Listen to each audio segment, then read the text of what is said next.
let's just get it kicked off. People will trickle in as we go.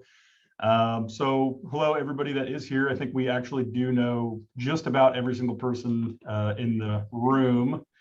For those of you who may not know me, my name is Evan Schmidt. I am the Outreach and Education Manager at Tallwood Design Institute.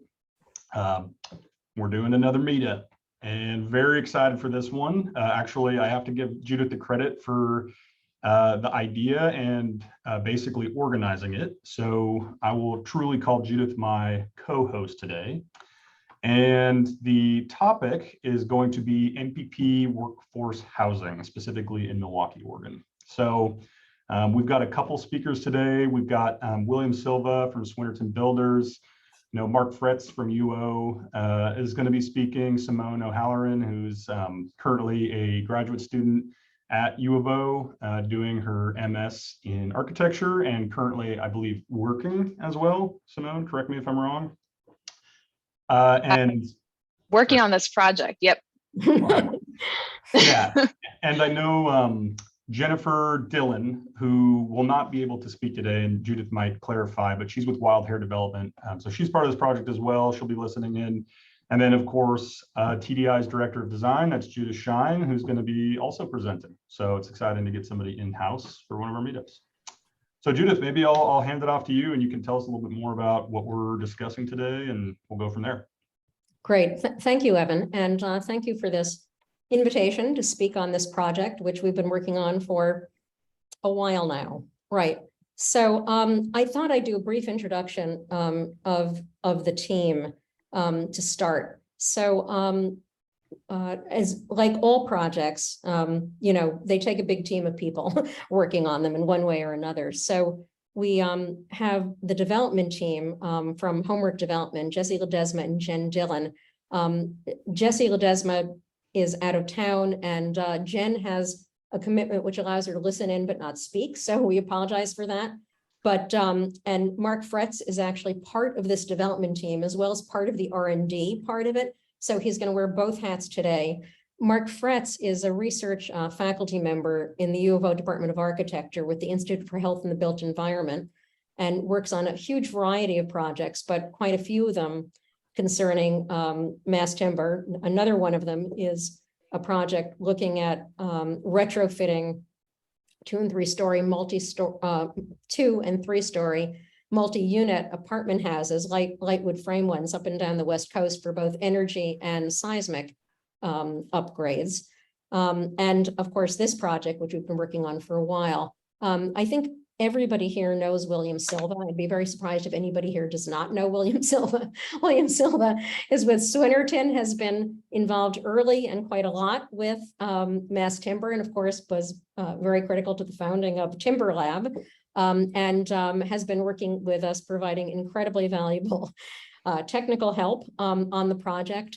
Simone O'Halloran is currently just finishing her Master of Science students after finishing a Bachelor of Architecture at U of O a few years ago, and is one of the 5 students in the first year of U of O's Master of Science with a mass timber design focus. And she's been working on this project. And when she graduates in a couple of weeks, we'll be continuing to work on the project with the executive architect, Mildren Architecture. Did I get that name right, Simone?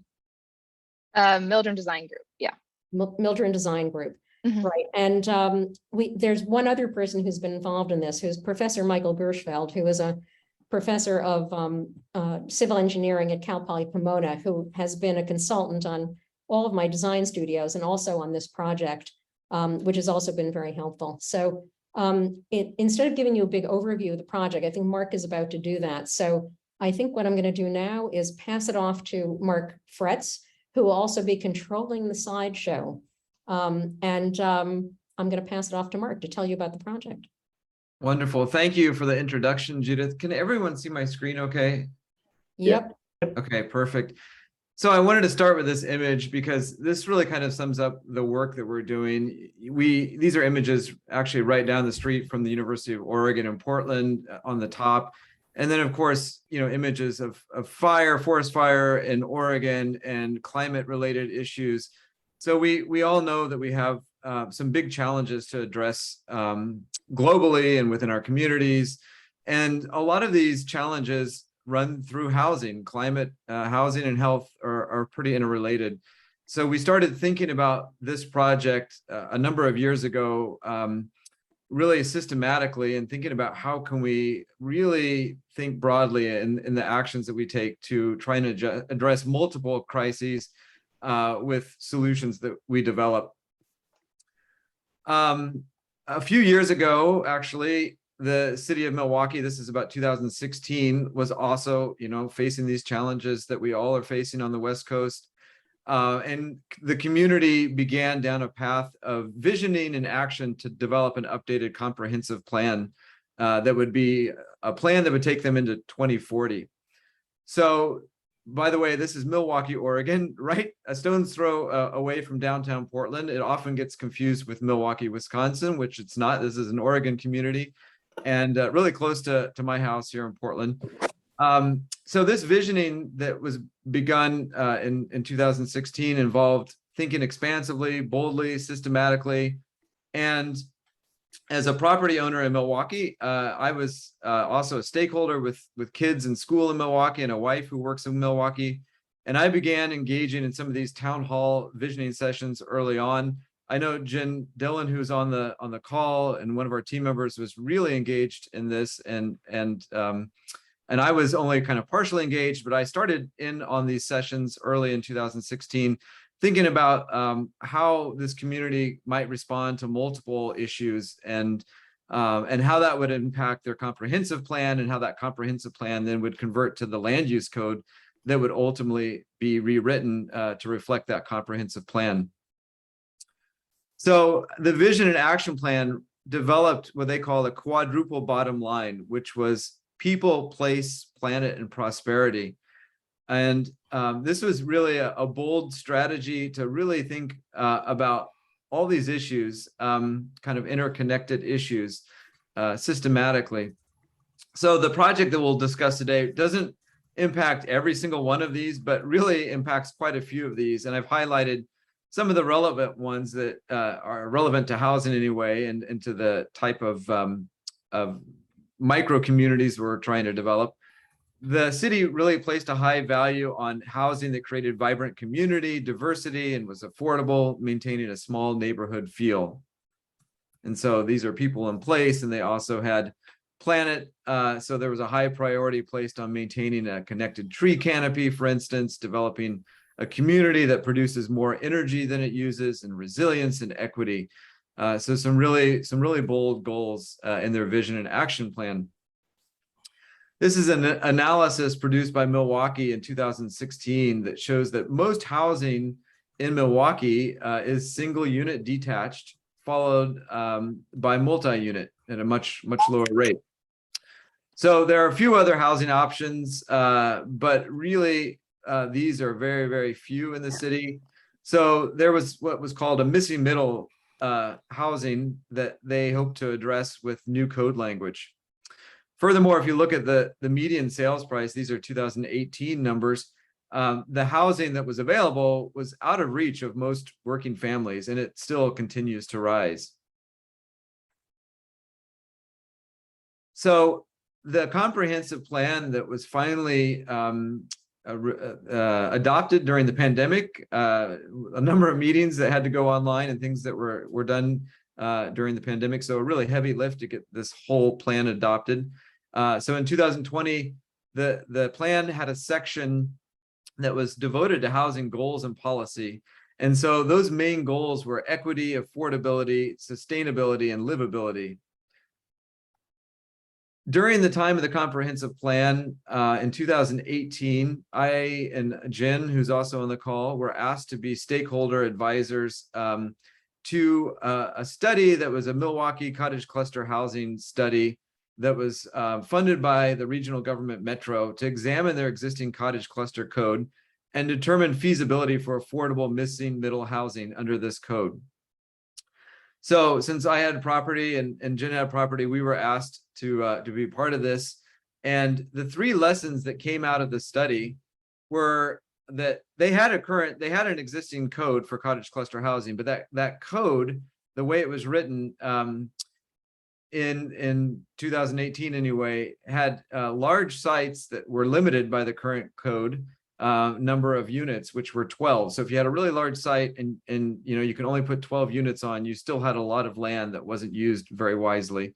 Another lesson was that small sites were limited by the then density limits. And the third lesson was that setback requirements make the development of sites below a certain size impossible, as the entire buildable area of the site is updated or is used up by setbacks, leaving really insufficient area for the construction of the minimum number of cottages. So this was one of the 4 sites studied. This happens to be my family's lot there. And it is really the most regular, probably easy to build on property of the 4 case studies that were examined. And you can see that there were some layouts done by Opticos, and Cascadia Partners was the firm that was doing this analysis with input from Orange Blot and ACG. And then this is Jen Dillan's site, who's also on the call again. And this is a very deep site. It's 300 feet deep by 80 feet wide. So a couple of different configurations that were looked at with the code and helped inform the process of updating their code. So with that, that's kind of the background to this, to the City of Milwaukie and the project. I'll let Judith kind of transition to how we got involved at the University of Oregon. Sorry, I was on mute. Thank you, Mark, for that introduction. So parallel to that investigation, the way these things happen, I had been interested in looking at various forms of modular construction, both in classrooms and housing for some time.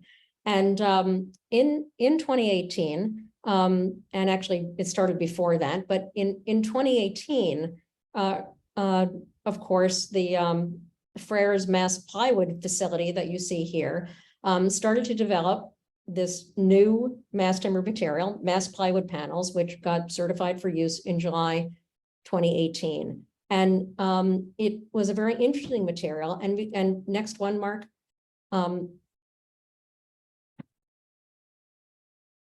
There we go. We began to explore it for small house use almost by accident. So Alex Olson, who you can see here, is was the construction instructor at the it's actually the Career Technology Education Center, CTEC in Salem, which is vocational education for high school students in Salem. He met Kyle and Tyler at a Masterver Summit that the Governor Brown put on. I was there as well. And he had this idea that his high school students and my UO students should do a studio working with Tyler and Kyle on designing some small houses that his students could build using this brand new material, mass plywood. So you can see us here all working together. And we also had Michael Gershfeld from Cal Poly Pomona consulting with us, as he does in all my studios. And we use these mass timber design studios at UO basically as a kind of design research project. We have done projects that we're contracted to do by cities or counties, like the Springfield parking garage project or Clackamas County or Lane County courthouse projects. But we sometimes just do ones that are interesting and that somebody brings to us that seem to have possibilities. And this was one of those. So next, Mark. So the students designed a series of very small houses. I don't like to call them tiny houses, very small houses, exploring what we could do with MPP. This is one we all like very much because it showed how you could cantilever with it. Next one. This is an A-frame, and this was again done in winter term 2018. Somebody built one in Washington out of MPP that looks remarkably like the one my student did here. I had them do 1-inch size models, which we found that we could use 3-inch MPP and 1/4-inch plywood, exactly modeled that. And the walls just look impossibly thin. But again, we know one was built in Washington. We know it all works, which was interesting. Next one. And we did some very minimal ones as well, and began to realize that because you could use 3-inch and 4-inch and maybe even 2-inch MPP, that maybe because these panels were really thin, that you could use them in a way that could possibly be cost competitive for housing at a small scale that could compete with lightwood frame. So next one, Mark. So we also discovered that there might be some interesting ways to detail it that was different. This is an idea somebody was sketching, and I didn't want to lose the record, so I photographed it. But the idea was that, maybe we could put in windows without frames just by rabbiting, the MPP. And we thought of other ways that we could, we don't have to put finishes on the walls. And we thought of other ways that we could use this new material by using some clever ideas about detailing to further save labor and money. And of course, there's the prefabrication possibilities. Next one. And Mark, of course, had this, knew what was going on in Milwaukee, had the site, and essentially asked me if I wanted to run a studio, knowing my interest in modular and small scale MPP housing. And I thought that was a great idea. So in, I guess it was winter 2020, the last one before the lockdown, I decided to run a studio looking at Mark's site and using the guidelines that had been developed in the study that Milwaukee had commissioned, even though we knew Milwaukee was working on the new guidelines, and they were very interested in working with both the studio and subsequently with us to kind of envision like what the zoning guidelines could look like. So we had a number of students working on this site, but I'm just going to show you one project. Next, please. Which is one by Flynn Casey, who, if not here yet, will be joining us. And I should also say that the image we used to kind of announce this is uncredited, but it was a rendering done by Flynn Casey and Christiana Headland. I had the students for this one look at this as volumetric modules. So they made a whole module using very thin MPP, 3-inch and 2-inch, and then begin to configure it. So next one, please. They all basically came up with variations on 12 units. After exploring more units and fewer units, all of them eventually settled on 12, which is interesting. Some people did 2-story units, which is what we end up doing. Others, like Flynn, used 12-foot sections, nominal, side by side to form flats. So a 3-bedroom stacked on top of a 3 and a 2 on top of a 2. To make kind of bundles of units that were roughly house size. Again, in this case, clustered around a courtyard, very much like what we thought Milwaukee wanted. Next slide.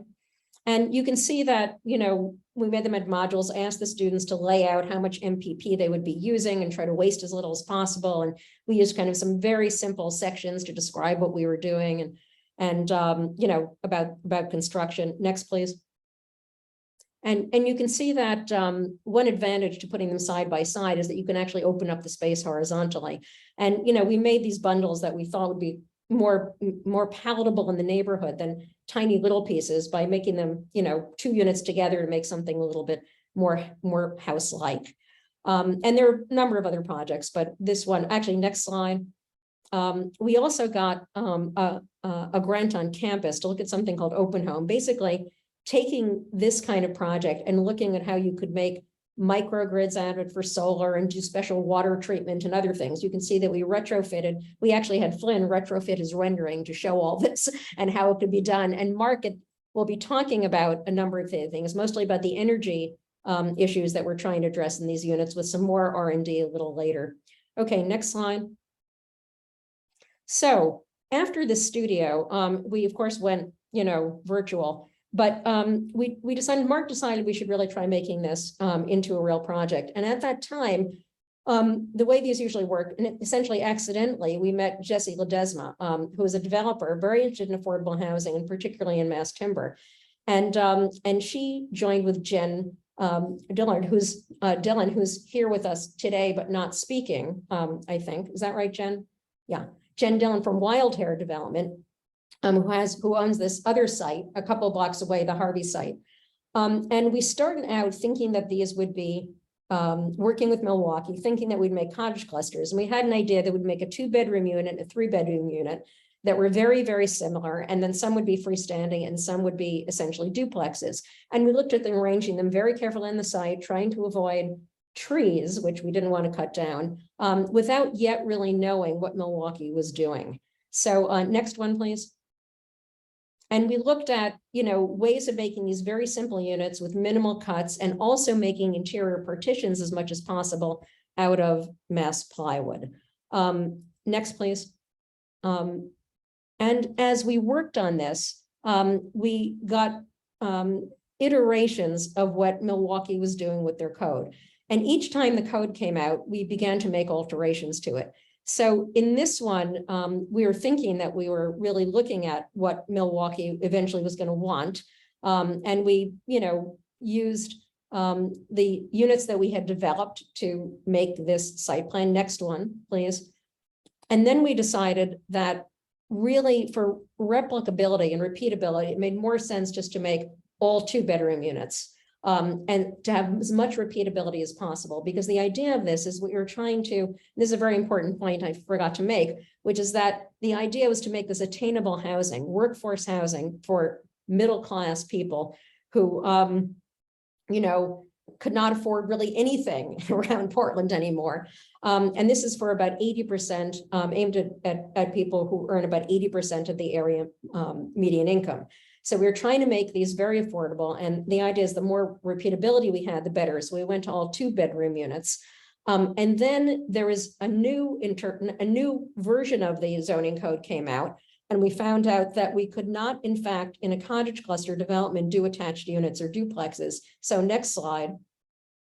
So we went to this configuration where we looked at what's called middle housing. And we looked at doing quadplexes and triplexes. So we looked at that for a while and we decided to abandon it because we, of course, realized that we would need 2-hour fire ratings for the walls here, which made the construction both more complicated and more expensive. And I just want to explain something else before we go on, which is that Providence Health System has a hospital that is right below Mark's site. And they've been very, very interested in these issues about health and also providing housing that actually their people who work for them at their hospitals, including doctors even, but nurses and other staff could actually afford. And they actually own the 2 sites you see here that are adjacent to Mark's site. And we're very interested in working with us to include their 2 sites in this development. So I would like to say that maybe this, and this is probably, I don't know, the 8th or 10th iteration of site plans, but it is not only not where we ended up, and in fact, Simone is going to show you where we ended up. And when I say ended up, we ended up there until Tuesday, when we actually got a call from, Milwaukee just passed the zoning ordinance. And when they passed it, they realized that what we were trying to do, which Simone will show you, we decided to abandon this and go back to the singles and duplexes, would not allow us to do that kind of housing under the middle, either the middle zoning or under cottage cluster housing. However, they said that we could go back to designing it as a cottage cluster if we ask for a variance to do attached units, and they have strongly encouraged us to do that, and that's what we'll be doing. But I thought that it's kind of interesting from my point of view to talk about, that this isn't just about solving the technology, it's also about the policy and government, et cetera. Next slide. So while we had talked about in my studio doing prefabricated modular housing, in the end, that's not actually what we did. Next slide. That can make sense in a lot of places and in a lot, especially when you're building multi-story and you have a big open site, you can put in a big crane. But we were concerned on these little tiny infill sites that we might wind up with, next slide, this situation, which we definitely wanted to avoid, little big things fitting in little tiny sites. And next slide. And we began to discuss the possibility instead, and especially since there wasn't a volumetric mass timber factory yet, the idea of actually doing panelized flat pack. And part of this, and quite a lot of it really, was we talked to a very smart person who has a lot of experience in mass timber construction and was talking to us about techniques and about cost, which of course is extremely important point of this. And I'm about to turn this talk over to that extremely smart and helpful person, who would be William Silva.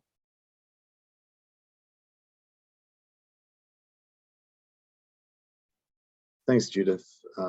Appreciate that introduction. I'll try to live up to it. But no, this has been an exciting process. And I think just kind of stepping back and thinking a little bit about the mechanics of our approach, Swinerton and through our sister company, Timber Lab, has really focused on vertical integration and really addressing resource constraints within mass timber and looking at timber engineering, virtual construction, and fabrication that creates the opportunity for prefabrication solutions where instead of constructing buildings, we're kind of assembling buildings on site. And so we've been trying to think about that methodology, and together with our CNC machine is really looking at how we source wood regionally.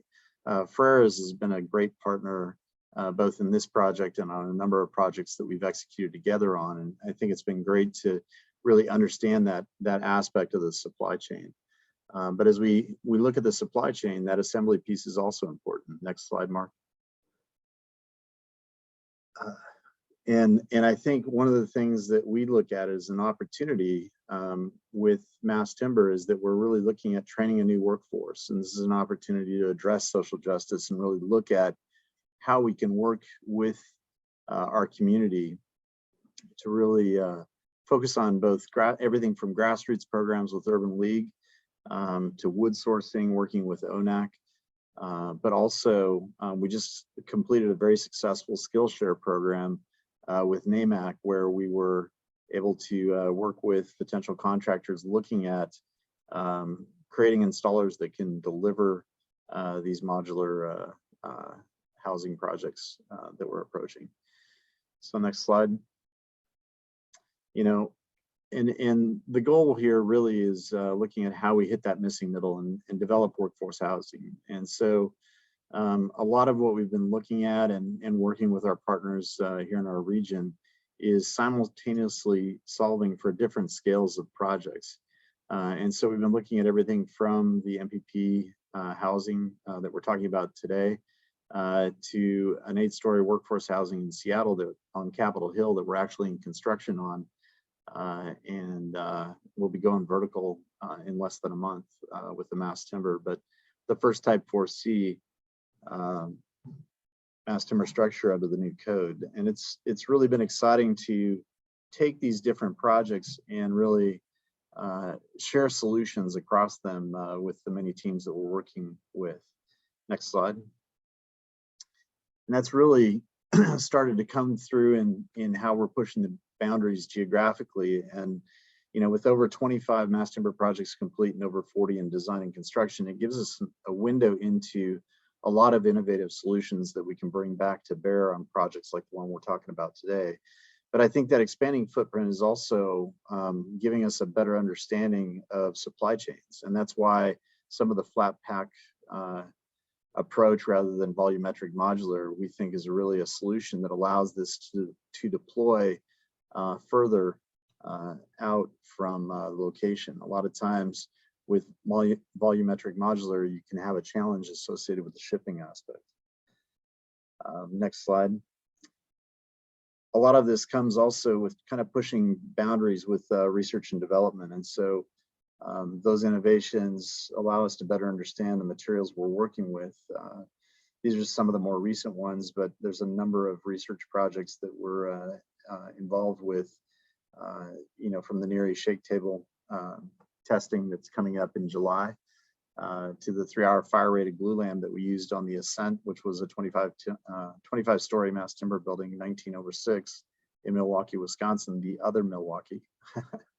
But also vibration testing out at OSU Cascades in Bend, and epoxy dowel testing, as this is kind of critical to how we merge these structures and take advantage of the narrow profiles that we're talking about, but also looking at CLT exterior wall assembly fire testing. The testing itself recently completed and is kind of in the report writing phase, but we think all of these things contribute to really provide good technical input for projects of varying scale. And with that, we'll continue to talk. Thanks, William. Okay, so jumping back into, this is our current site plan as of Tuesday. As Judith mentioned, we will be having to do some slight alterations to go back to cottage cluster. Mainly is adjusting the setbacks and adding more space between the duplexes and the singles that we have. But, keeping the tree canopy as is, preserving those trees, but also maximizing the units on the site was important in laying these out. Next slide, Mark. So this is our current design. We haven't really strayed from the original intent. It's 2 bedrooms, 1.5 baths, about 550 square feet per unit. The exterior walls and all the interior partitions, as well as the floors and the roof, are made out of mass plywood. And then the demising wall in between the units in both, will be acting as our plumbing wall, which will run all of our mechanical, plumbing, all of our systems through, which will provide not only space for that, but also a 1-hour fire rated wall on each side for the duplexes. Next slide, Mark. So the MPP layouts on our end wall, so the long walls, that MPP is 2 inches and it's laid out horizontally. And then the end walls, so the walls with the front door and the back door with the windows, the short end walls that you see are 3 inches, and those panels will be laid vertically. And then the roof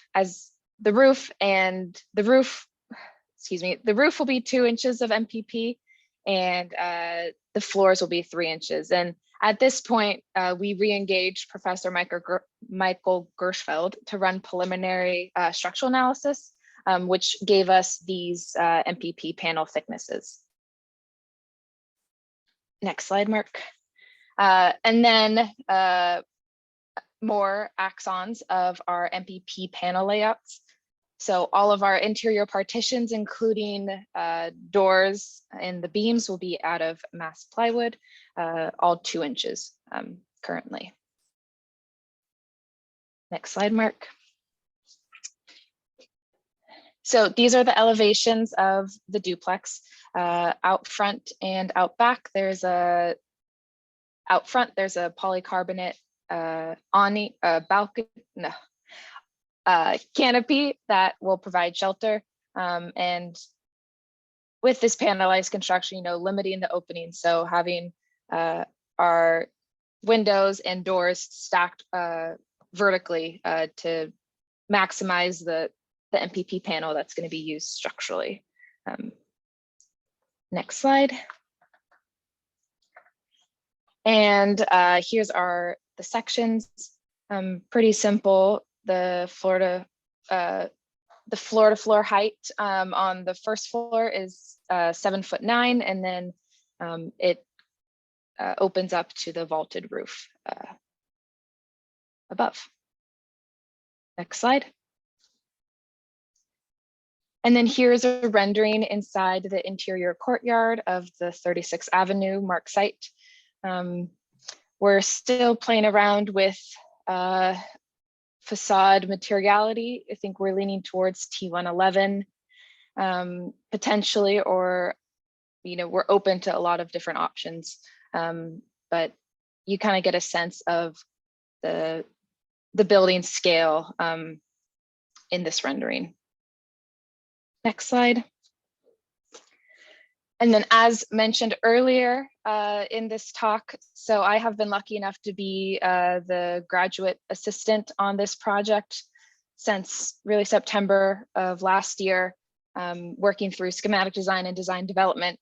And then once I graduate, continuing on, I will be also becoming a part of the architect of record team. So this project will be continue on with Modern Design Group to finish the construction documents, go in for permitting, and get it built.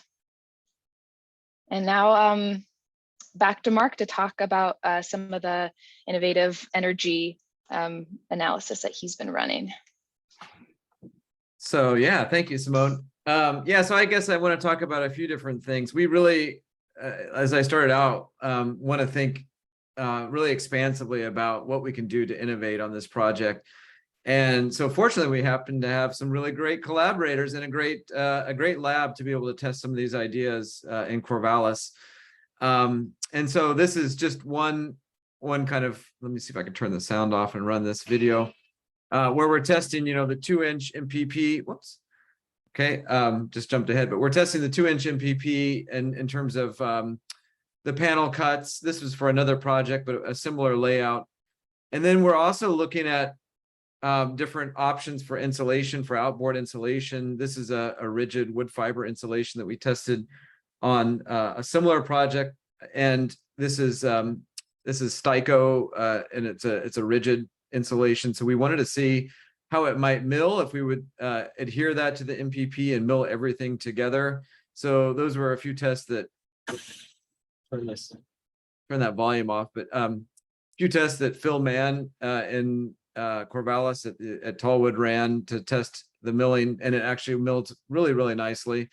So that's one option that we're looking at, is how can we get more you know, wood residue into products that can be long-term carbon storage in our housing that we do. So this was an idea to, let's try and make as much bio-based wall assembly as we can. This is the project that Judith briefly mentioned, a retrofit panelized project that we're working on together with Professor Andre Barbosa at OSU. And this is a similar layup. So I wanted to show these panels of MPP with wood fiber insulation outboard.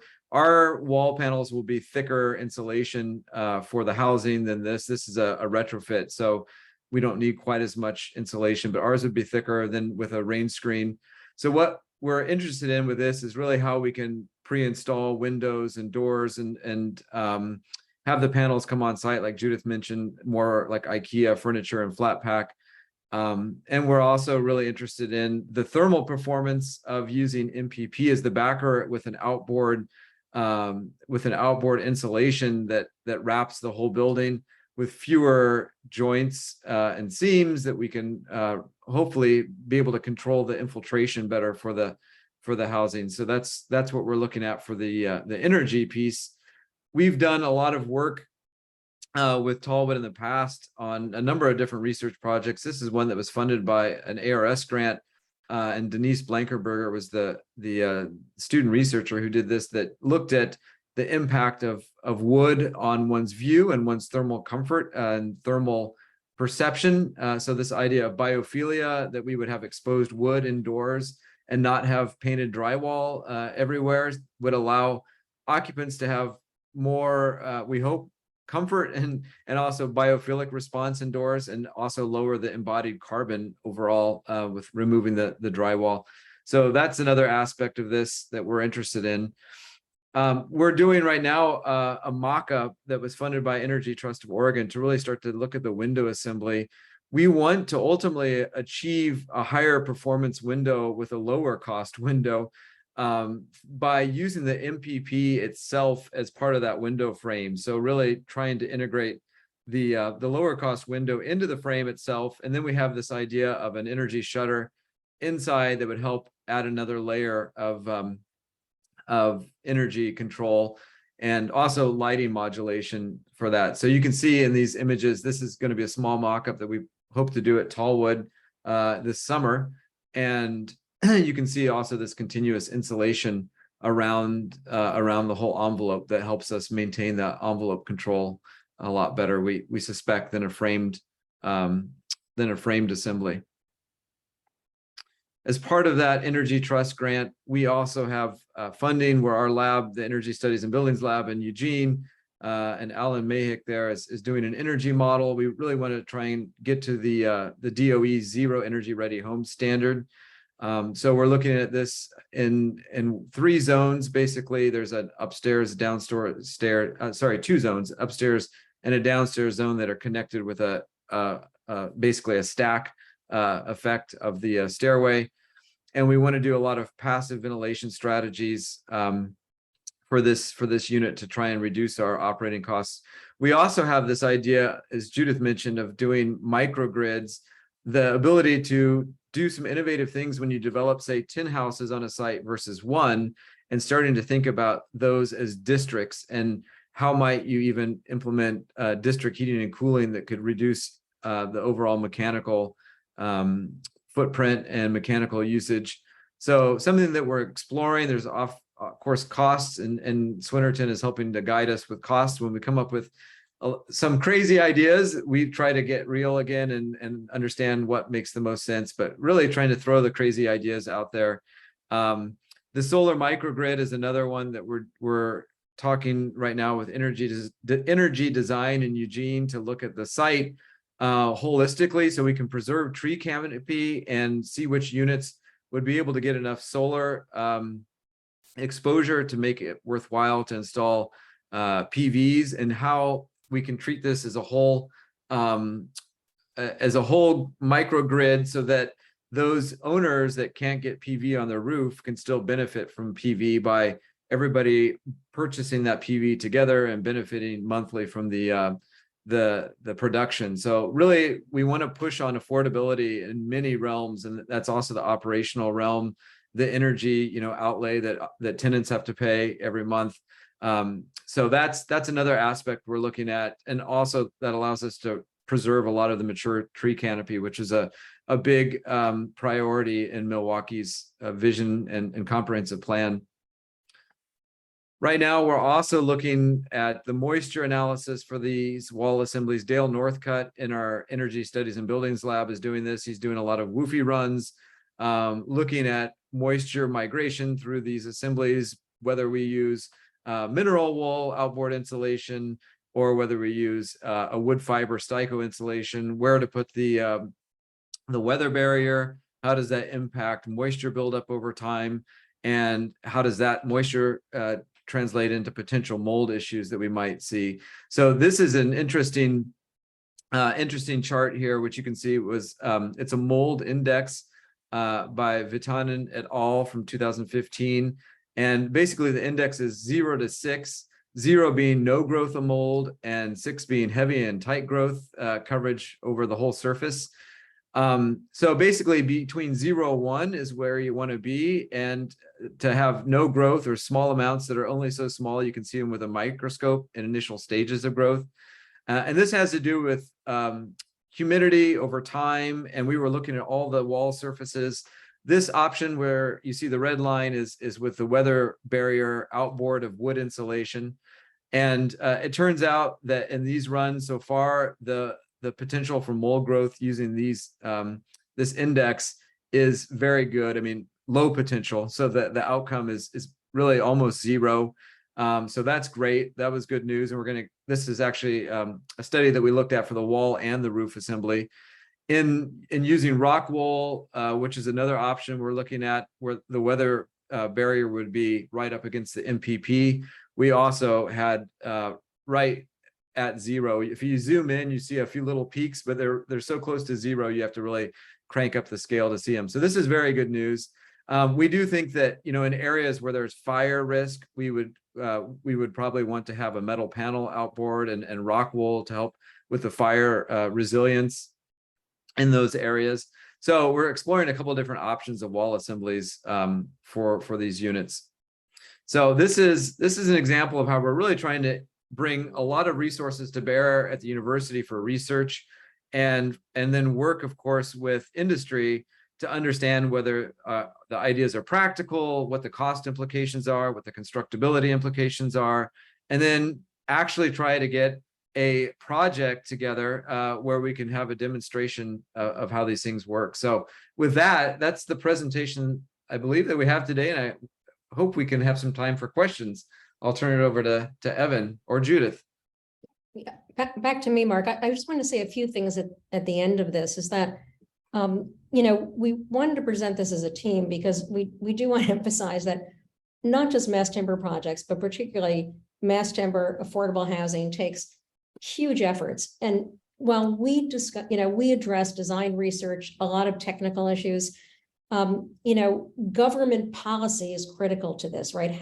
Oregon House Bill 2001, working with the City of Milwaukie as they develop and kept changing their zoning standards, which we're trying to keep up with and adjust to, working with the developers who are really trying to make affordable housing for, middle-class workforce, 80% of area median income, working with Proud Ground, which deals with first-time home buyers to try to make this affordable. But so it's a huge effort across a lot of people. But I also want to recognize that, I mean, I feel like architects, maybe I spend too much time in architecture schools. We seem to think that, the solution to affordable housing is all about the technical side of it. And, we know it's a much bigger picture about, again, government policy, the way, investment works. I don't have to tell, this group why we think that mass timber is a way to approach affordable housing. For us, mass timber is not just about the buildings, it's about the whole supply chain and creating more jobs in rural parts of Oregon that, have been devastated by the lack of timber jobs. It's about environmental stewardship because, of course, it uses small diameter logs and can use logs from forest restoration projects. And if we can turn it into affordable housing, social equity there. And as William said, also in job training. And those things are all good. But again, we like to think, I mean, I would not like to say that the R&D side isn't important because that's what we do at all what designers do. We think it's incredibly important. But we also know that especially for housing, it's part of a very bigger picture. And that this is for middle-class housing. To solve the homeless housing population, there's no way to design housing cheap enough for people who have no income, right? So that is a bigger issue that really involves a lot of government effort. And I just wanted to mention one more piece that I think a lot of you know about is that the Tallwood Design Institute, both OSU and UO, are part of this big economic development administration's Build Back Better challenge. We're working with the Port of Portland, Business Oregon, Oregon Department of Forestry, and the Oregon Department of Land Conservation and Development on looking at on a project where we just, we now have a $52 million proposal, and we are 529 regional applicants, 60 finalists, of which we're one. They're going to award 20 or 30 projects. We're asking for $52 million to basically look at supply chain issues, workforce issues, and to turn mass timber into affordable housing. We hope through very efficient factory production. And that's the eventual goal. But, Tallwood is a huge piece of it because we do R&D, not just on the building side, but also for supply chain issues and for developing products to begin with, having worked with Freres closely to develop mass plywood, working particularly with people at OSU, and with DR Johnson to develop CLT. So again, I don't want to downplay the importance of the R&D, which I think is incredibly important, but the EDA grant, again, is about government policy and government funding and private-public partnerships, which are all part of making all of this work. Thank you. And I think and Mark, did you want to say something else or? No, I'm curious if others on the call on the meetup have comments or questions. I mean, I've always learned a lot from this group, just being in the room together. So now that we're in the virtual room, whether we have any feedback. Mark, if you stop sharing your screen, we can probably see more people. There we go. So you can put questions in the chat or just ask them. Mm-hmm. I have a question. My name's David Defoe.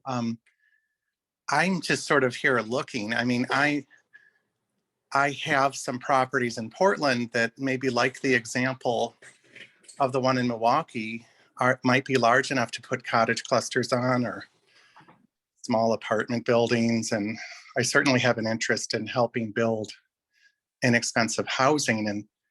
And I've just been paying attention to this mass timber type building, and I guess I have some interest in being involved, and I have property. I don't have a lot of capital. I did put one prefab ADU on a property of mine in Milwaukee from Wolf Industries, but that's my total experience in all this. So I'm all ears if there's something, I have 3 properties that could probably build cottage clusters on. Well, from my perspective, that sounds great. We really want this to hopefully be scalable beyond what we're doing in the initial pilot project. And, we, as Judith mentioned, we talked to some really smart people who happen to be on the call here William said that, the more that these things scale, of course, the hopefully the lower the cost, and maybe if we can get this thing to expand, I don't know what that will look like in terms of our cost per unit, but that's what we're trying to do, is figure out how to do that, to scale it. And David, I don't know if you saw, but Jen Dillan, who of course is here with us but cannot speak, wrote in the chat, David, I'd love to connect with you. And Jen Dillan is part of our development team. So we'll find a way to connect the two of you if you both just write to me, right? Or to Evan, we can do that. Because I think that's exactly it. I know that both Jesse and Jen are looking at, if we could produce more and more of these two, but it's why we went from a 2 and a 3 to just 2s, is that the more that we can repeat the same design, the more we amortize the work that goes into the design, into the files, and into the planning for the prefabrication.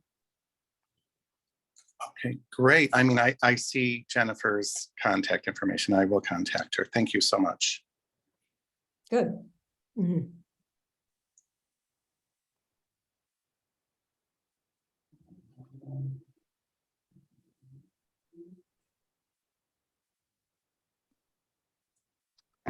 Yeah, so there's a question in the chat. Are these cottage clusters ultimately more viable, efficient than doing a larger building? Benjamin, are we talking energy efficiency or spatial efficiency, land efficiency, or I guess maybe all of the above? I think it's a complicated question because they're more efficient than doing a single family house on a single piece of property, which is what they're replacing.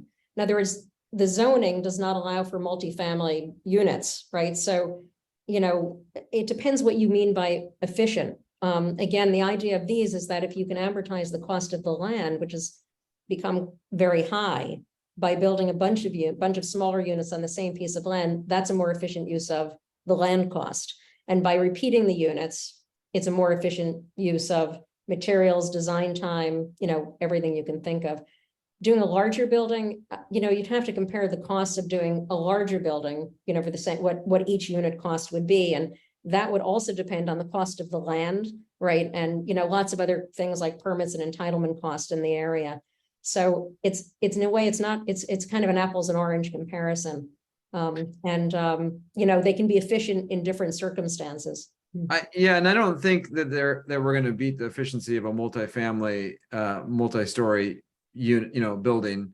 But what we're really doing here is keeping the kind of look, character, and feel of the existing neighborhoods. So there seems to be more, I guess, enthusiasm for that in the neighborhoods than a large multifamily structure, right? So that we're hoping to increase the density in these existing neighborhoods by maintaining that vernacular, and with that, we're going from one existing house on a lot to 10 or 14 in one case. So that's quite a bit more efficient, but probably not as efficient as a multi-story multifamily block. Right, and the idea, of course, is about home ownership. And Joe Mayo, hi Joe, was asking us a question. MPP is shear walls approved by jurisdiction. Is that an alternate means and methods or prescriptively allowed? That's a good question. We actually, and you might be able to answer that, William, but we actually talked to somebody in the engineer in the building department in Milwaukee really early on, and they said that they would get back to us after they went to a seminar on mass timber, and they did. And, or maybe Andre, I saw you came on, maybe you want to answer it. I think given the very small scale of these residential units, her take on it, the engineer in the city, was that there wasn't going to be a need for a special means and methods engineering calculation. But I know that actually, Andre, do you want to respond to that? Because I'm not sure that's exactly what she told us. What she told us, she didn't think there would be anything special required, but we're not sure how closely she's looked at it. I know that Michael Gershfeld, the engineer we're working with, is doing calculations because it is thinking that somebody is going to want to look at the calculations. So maybe that's exactly what we were talking about, Joe. Andre, do you want to address that, or? Yeah, just quickly mention the new seismic provisions, SPIDWIS 2021, do already have CLT walls and connectors that are approved, so code approved. because they are based on cross-laminated timber and based on some testing that were done for CLT, they have a ridiculous minimum thickness that they've defined of 3.5 inches. But with that said, right now it would have to be alternate means and methods. But if you're working closely with, City of Milwaukie or whoever who's approving it, I don't see a big issue. But yes, it would be alternate means and methods just now. Oh, thanks, Andre. I suddenly realized halfway through my response that we actually were having Michael do those calculations, and I suddenly realized there must be a reason for it, right? Yeah. But here's the thing, Joe. Once we have that done, this is about the R&D. We hope that just like a lot of the work that Andre's done on other projects, that we make it publicly available so that other people can use it for the same kinds of applications with other building departments. Good question. Thank you. Judith, there's another question in the chat you might be able to answer. The one from Bench for construction focused on larger commercial contractors. That's interesting. I think, well, obviously, since we're talking to William, we're working with a big contractor at the But let me- moment. But go ahead, William. Yeah, let me jump in on that. I think part of it is that we are looking to help with the technical solution and to support, how we can bring existing R&D or informed research and development to kind of help with this solution, because it helps hit a specific type of building for a specific condition, right? And I think the reason why we're working with NAMAC and others and doing the skill share is to develop an understanding within the workforce with an appropriately sized contractor to help with that price point to make it cost effective in its implementation. I think it's just that on a pilot project, we're kind of working through all of these solutions, and you can see how the plan has continued to respond to the evolving, kind of zoning and code aspect of the project. And so, it's how we've been able to work together as an industry to iterate forward on these solutions in mass timber. Does that answer your question?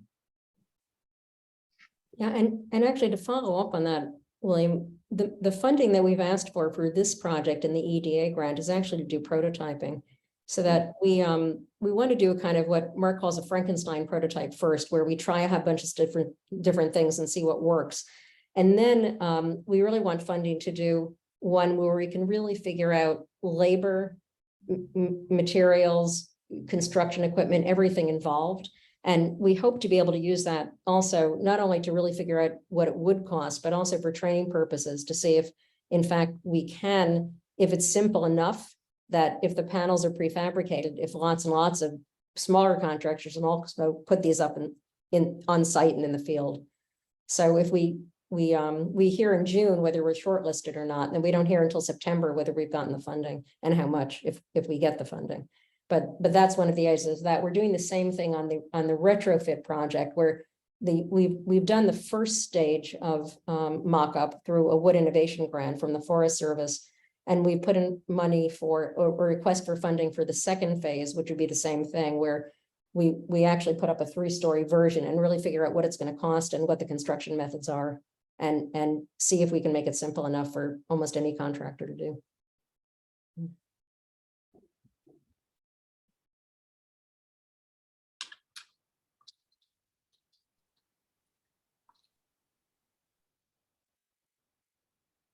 I'm curious. I got to ask the classic question. Maybe it was partially addressed. I'm just curious. For small structures like this, how do the sort of anticipated costs play out for thinner mass plywood structure versus, say, typical light frame construction or something like that? Yeah. I mean, especially kind of looking into the future, considering prefabrication, ease of construction, those kind of things. Like, you kind of have like a short-term cost versus sort of a long-term cost estimate for how it plays out? Well, what we're working with, working with Swinerton, is we're aiming for $205 a foot, including site costs. The last iteration, we weren't quite there, but you probably didn't notice this, but between one of the early designs for the units and the later ones, we lowered the gable roof a whole big bunch, which took out a huge amount of mass plywood. Really, we didn't know why we didn't do it earlier. And that got us just about in the ballpark for what for the costing estimates that we worked with Swinerton. One advantage to MPP is that while construction costs have gone kind of nutso lately, you know, MPP has gone up less than 10% in the last couple of years. So that's been enormously helpful, and paradoxically has made it a little bit more competitive with lightwood frame. So, you know, the cost is everything. We understand that. So that's why we're working closely with Swinerton, who's been generously providing some, you know, estimating and costing work for us, so that we can figure out if what we're doing really will come in affordably. And I think that's where like the prototyping and kind of the Frankenstein approach is really to work out to find the most efficient approach, you know, way to deliver the project. And, you know, as we look at things, you know, wherever we can, we're driving to 2-inch MPP and taking advantage of what that materiality offers us and reducing the fiber within the solution. So everything's like, you know, how do you work it towards the right outcome? Hmm.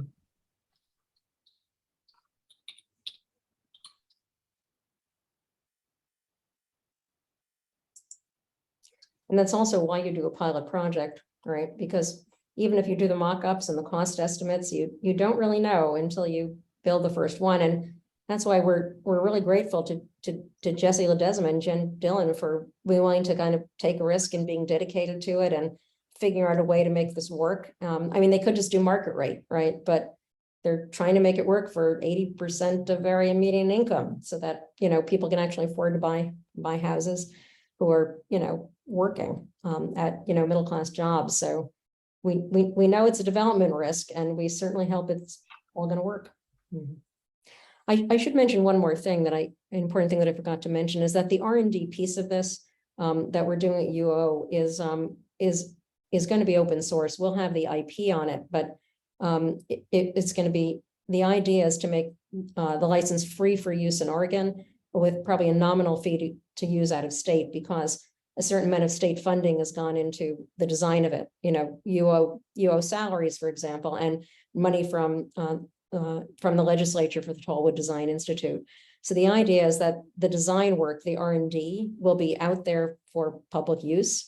And we hope, you know, through the mock-ups, et cetera, will and the pilot will prove that it will be useful. Mm-hmm.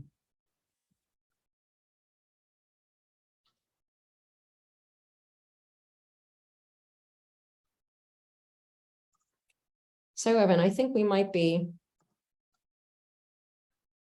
done. Yeah, does anybody have any last thoughts or questions, feelings? I'm sure all of our presenters today would be happy to follow up with anybody here individually. So yeah, if you want to chat with Judith or Simone, Mark, William, or possibly Jennifer. I know we didn't get the chance to hear from you, Jennifer, but I'm sure they'd be happy to chat. So you can reach out to me if you want the contact and you don't have it, or Judith. And yeah, I just want to thank all of you guys for taking the time to speak and share the project. So thank you to our panelists. We'll do our silent round of applause here. Yeah. Yes, thank you. Yeah, very interesting. So thanks again. Hope you guys all have a good night, and yeah, we'll see you at the next meetup. Great. Thank you very much. Thanks for joining, everybody. All right. Thank you, everybody. All right. See ya.